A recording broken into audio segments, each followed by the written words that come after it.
이 새벽 우리가 함께 묵상할 하나님의 말씀은 시편 53편 1절에서 6절 말씀입니다.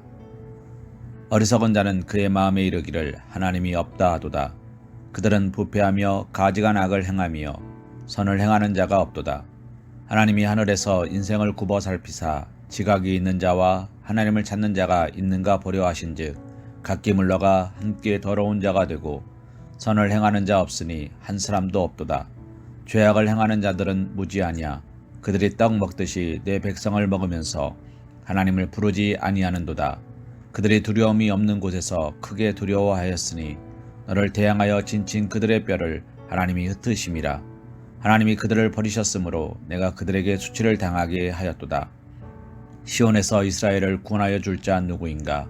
하나님이 자기 백성의 포로된 것을 돌이키실 때에 야곱이 즐거워하며 이스라엘이 기뻐하리로다. 아멘. 오늘 우리가 함께 묵상한 말씀 속에서 다윗은 이렇게 고백하고 있습니다. 어리석은 자는 그의 마음에 이르기를 하나님이 없다 하도다. 사랑하는 성도님, 그는 입술을 벌려 밖으로 이 말을 하지는 않습니다. 단지 마음속으로 말하고 있는 것입니다. 대부분의 사람들이 나는 하나님이 존재하신다고 믿지 않아요 라고 말하지는 않습니다. 하지만 대부분의 사람들은 하나님이 계시지 않은 것처럼 살아가고 있습니다.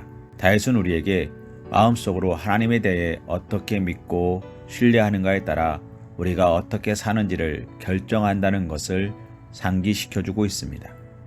이 세상 사람들은 질병이나 비극이나 죽음에 부딪히지 않는다면 하나님에 대해 생각하는 법이 없습니다.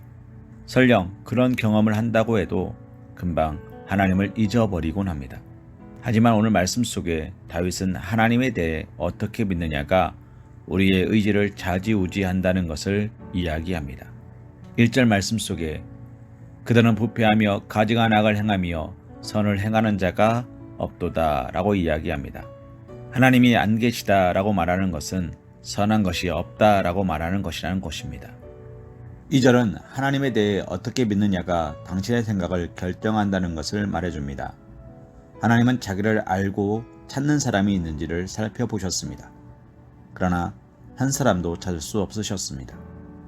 사람들은 이해하지도 못하며 이해하기를 원하지도 않습니다. 그들은 하나님 없는 자신의 삶을 살아가기를 원하는 것입니다. 5절 말씀은 하나님에 대해 어떻게 믿느냐가 우리의 마음에 영향을 미친다는 것을 이야기하고 있습니다. 그들이 두려움 없는 곳에서 크게 두려워하였으니 비록 하나님을 믿지는 않는다고 해도 사람들은 하나님에 대한 두려움을 느끼는 것입니다. 사랑하는 성도님, 우리는 마치 하나님이 지켜보시지 않는 것처럼 살고 있지는 않습니까? 하나님이 듣고 계시지 않거나 하나님이 모르시는 것처럼 생각하고 있지는 않습니까? 오늘 이 새벽 이렇게 고백하며 살기 원합니다. 우리는 하나님을 압니다. 그리고 하나님께 영광 돌리기를 원합니다. 이와 같은 믿음의 고백으로 나아가실 수 있는 사랑하는 우리 서광교회 사랑받는 주님의 자녀들 되시기를 주님의 이름으로 기도합니다.